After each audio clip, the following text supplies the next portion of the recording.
So one night, this girl is sitting on the curb outside her house, and she's chatting with a friend. And suddenly, this guy walks up behind her and he's like, "Are you Martha?" And she's like, "Yeah." And then the guy, he reaches into his hoodie pocket and he pulls out a pew-pew and bang, he unalives her.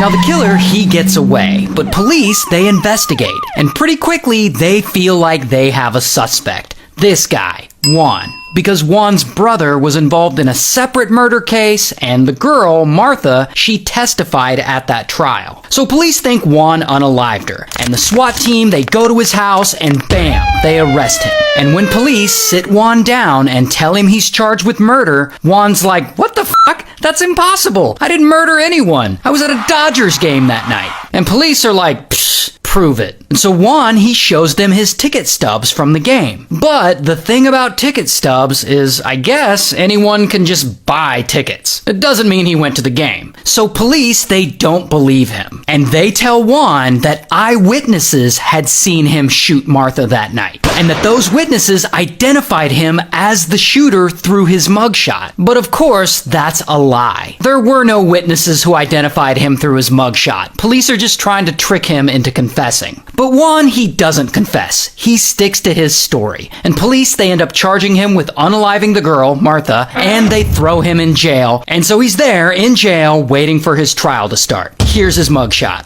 Now during this time, Juan's lawyer, this guy, Todd knows Juan had nothing to do with Martha's murder. But this is going to be a really hard thing to prove. And to make it worse, they're going up against this really hard ass of a prosecuting attorney who has allegedly never lost a case and who always pushes for the death penalty. So if Juan loses this, he's fucked. Now, Major League Baseball games are usually televised, so Todd, he starts getting a hold of as much TV footage of the Dodgers game from that night as he can. And he starts scrubbing through it, trying to make out the faces in the crowd, looking for any sign of Juan. But Juan is just nowhere to be found. And so Todd, he goes back to Juan and he pushes him to remember something, anything else from that night, anything that can help prove he was there at the game. And then Juan finally remembers something. He remembers seeing this comedian at the game, Bob Einstein, aka Super Dave, aka Marty Funkhauser from the TV show Curb Your Enthusiasm. He is there. In fact, Juan remembers that not only was Bob Einstein there, but he was actually sitting in the same section as him. And Juan's pretty sure there were cameramen following him around. And so Todd is like, "Hey, that might be something." And so he goes and he calls around and he gets the contact info for the camera crew that was there filming Bob Einstein that day.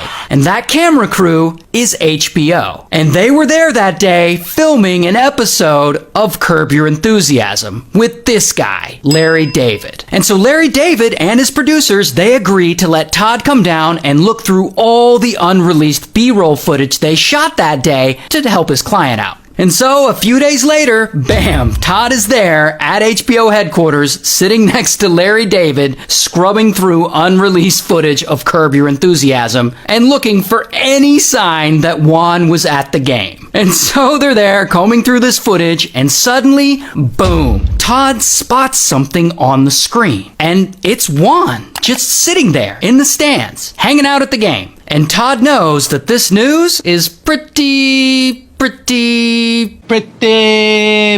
good. And he immediately gets screen grabs of the footage and he sends it right to the DA's office. And there's some cell phone records that end up helping his case too. But after 5 months of being in jail for a crime he didn't commit, kapow! Juan is finally released from jail. And all the charges against him are ultimately dropped. Here he is with Todd holding screenshots from that footage. And the good news is the two guys who were ultimately responsible for unaliving Martha, they were eventually caught and they got life in prison. While Juan, he ends up filing a lawsuit against the city of Los Angeles for wrongful arrest and wrongful imprisonment. And ultimately, he's awarded a settlement of $320,000. So at the end of it all, I bet police were like, I bet you like that video. Like, comment, share, and follow us for more videos. Thank you.